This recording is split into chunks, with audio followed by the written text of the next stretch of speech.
Hi there, welcome to Kneppy Invest. In today's video, I'm going to be focusing on a company that listed on the ASX the 1st of December 2021, and on their 6-month anniversary on the ASX, the company released a profit upgrade. My favorite type of an announcement from a company. And as soon as I saw this company release a profit upgrade, I decided I needed to do a little bit of research on Close the Loop, because when they IPO'd, I saw the name and did scant research. In fact, I thought this company was a tech company. They are not a tech company. And in fact, Close the Loop does suit what they do in a way, but in another way, I wish they would change the name, because Close the Loop sounds more like a racehorse name or an activist name for someone, a hippie group who wants to close a road or something. Close the loop, close the loop. We want this loop closed. Anyway, Close the Loop is all about the circular economy. And if you haven't heard what the circular economy is, you're going to be hearing this, or these two words, a lot over the next few decades, if not within the next few years.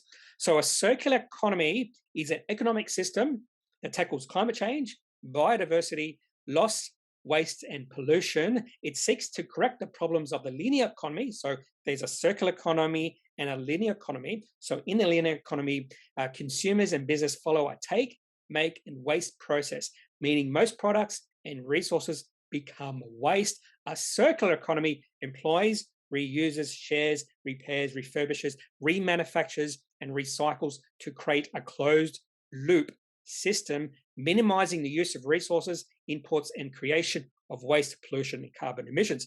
Hence the name Close the Loop. So it does make sense. What this company does really suits their name. So I am not going to invest in company just because of the name, or I'm not going to invest in company just because of their name. So the name does suit what this company does, but I don't think it's the best named company, if that makes sense. Now, right now, I am developing an investing checklist. I do think this is important, to have a checklist that you can go through and decide whether or not to invest in a company. The question I have moving forward as I develop this checklist, because it is a work in progress, is what am I going to include on that checklist? So right now, I have at least 4 items on my checklist, at least 6 months listed on the ASX or an international exchange, unless the company has issued a profit upgrade before the 6-month anniversary on the ASX or the exchange. I want the company to be profitable and or free cash flow positive. So in the past, I have fallen victim to stories. So sometimes the stories from the management can be quite persuasive. I don't want to do that anymore. I want to invest in companies that are profitable and or free cash flow positive. I think that's much lower risk than those story companies. Increasing revenue is very important for me. So I want to see revenue climbing through time, or receipts climbing through time if I'm looking at the Appendix 4Cs. And I want the share price to be in an uptrend. So a company might satisfy the first 3 in this checklist, but if the share price is falling, I want to see a shift in sentiment. I want to see the share price moving into an uptrend. So this investing checklist is applicable mostly to my long-term buys, not quite as applicable to the short-term sentiment and sentiment buys that I will be making in the future. I might actually even develop a second checklist for those type of companies. So this point in time, this is a work in progress. So the one thing I really want to do is invest in companies that are doing well financially. So that's very important to point that out.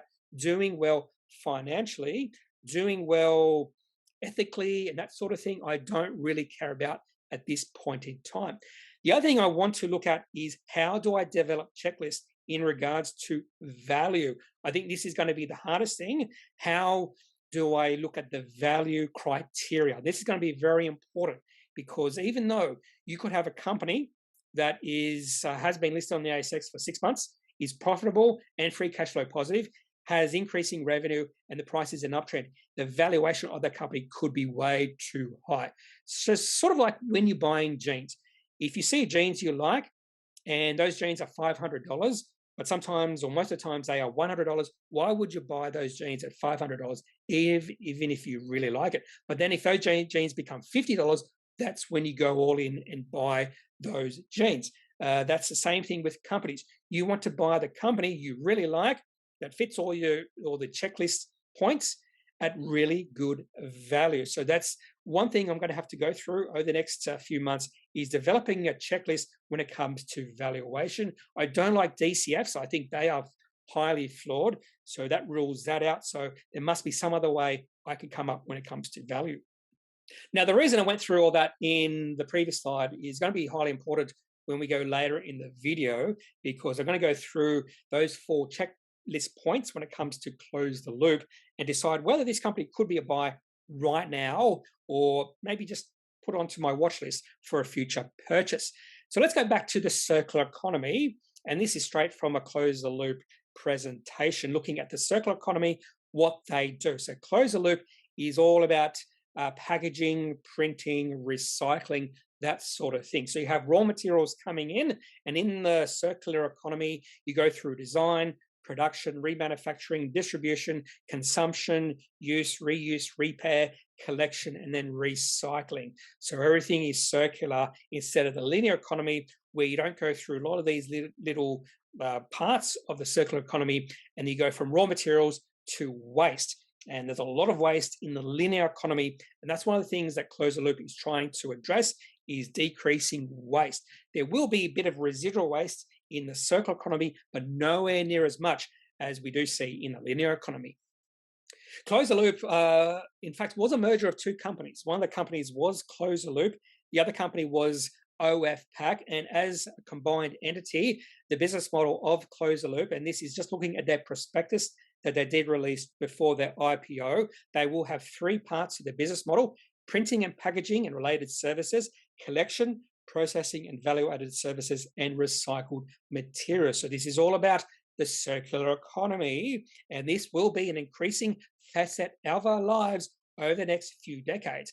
And that's why I am excited about this company, because this is a high growth area. And right now, it does seem like this company is growing quite quickly. Now to the financial performance of Close the Loop, and this is looking at financial year 20 numbers, financial year 21, and then forecast financial year 22. Revenue is growing, albeit slowly over the past few years, but it is growing up to 73.9 million projected in the prospectus. It is very important when we look at the profit upgrade. EBITDA expected to be 12.3 million in financial year 22, and profit after tax expected to be 4.2 million. So this company is profitable. They are producing cash in operations. So when it comes to one of my checklist points, this company gets a tick. Now, a few other facts in regards to Close the Loop. So I'd probably call this company a flexible packaging and recycling company. Founded in 2001. Well, Close the Loop was founded in 2001. Not sure about OF Packaging, but this company listed on the ASX the 1st December 2021. So the company has been listed for more than 6 months. The current CEO is Joe Foster. He has a 19.2% holding. He's actually the OF Packaging co-founder. So it does look like at this point in time that OF Packaging could be the senior partner of this merger, simply because the CEO is the OF Packaging co-founder. Another large shareholder is Lawrence Jaff. He's a current CCO. He has also a 19.8% holding in this company. So skin in the game when it comes to Close the Loop. And that's very important for prospective investors. They want to see skin in the game for these type of companies, these newly listed ASX companies. Current market cap of the company at 37 cents is 123 million. Very important to note the share price. That's at 37 cents. Current share price is 42. So the market cap has increased since I prepared this video. And the T code for Close the Loop is CLG. Now on to the upgrade. And this was on the 1st of June. So a nice present that the company provided to the market. Usually presents for an anniversary are provided to the person or the company. But in this case, the company provided a present to the market and to their shareholders or their current shareholders in any case. So this was an upgrade. So that's the most important word when it comes to this announcement, an upgrade. You don't want to see a downgrade. Today, Mosaic Brands released a downgrade, share price down 22%. The worst thing you can do for your shareholders is release a downgrade. The best thing you can do is release an upgrade. So this is an upgrade to financial year 22 guidance and trading update. So they released guidance in the prospectus, and they have upgraded their forecast from the prospectus in regards to revenue and EBITDA. So the prospectus revenue, or the revenue prospectus forecast, was 73.9 million. Now they expect revenue to be 82 million. So that's a nice 11% increase from their prospectus forecast. EBITDA forecast in the prospectus was 12.3 million. Now they expect EBITDA to be 13.6 million, a nice 10.5% increase to their expectations. And the current annual revenue run rate, including recent acquisitions, so they have made acquisitions, equates to over $100 million. So this company is growing. This company is making some really astute acquisitions, and I don't think the valuation of this company is too stretched at about $130 million when they are in the upgrade cycle, and EBITDA is expected to be $13.6 million and revenue is expected to be over $100 million. And to be honest with you, the market actually likes this company as well. This is the chart for Close the Loop from when they listed on the ASX. From when they listed to about March or so, share price actually did fall all the way down to about 22.5 cents. So not a lot of interest initially for this company. This is one of the reasons why I like to wait at least 6 months. The reason I leave it 6 months is I want to see at least one reporting cycle. So at least either half yearly or yearly results from the company, unless the company does release a profit upgrade. But Close the Loop released that profit upgrade on the 6-month anniversary, so I didn't have to worry about that point in the checklist.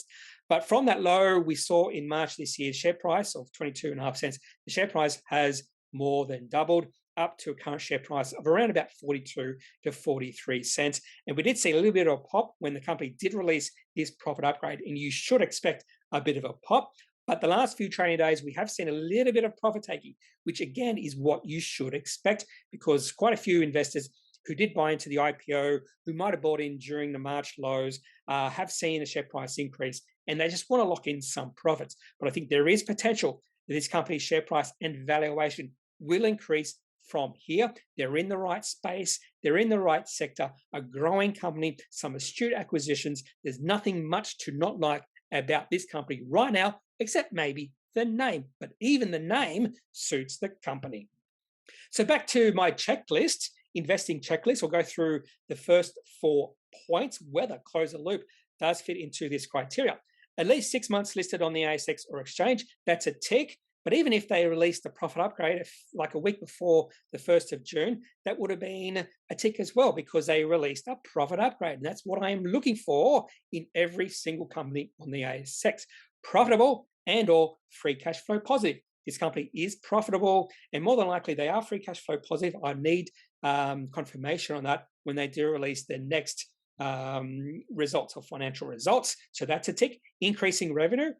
Revenue is increasing. In fact, looks like it's going to explode compared to last year, and the price is in an uptrend. So 4 ticks when it comes to my investing checklist. So the company is doing well, not only financially well, they're doing well in regards to ESG things. So that probably gets a tick too, but I don't or won't include that on my checklist.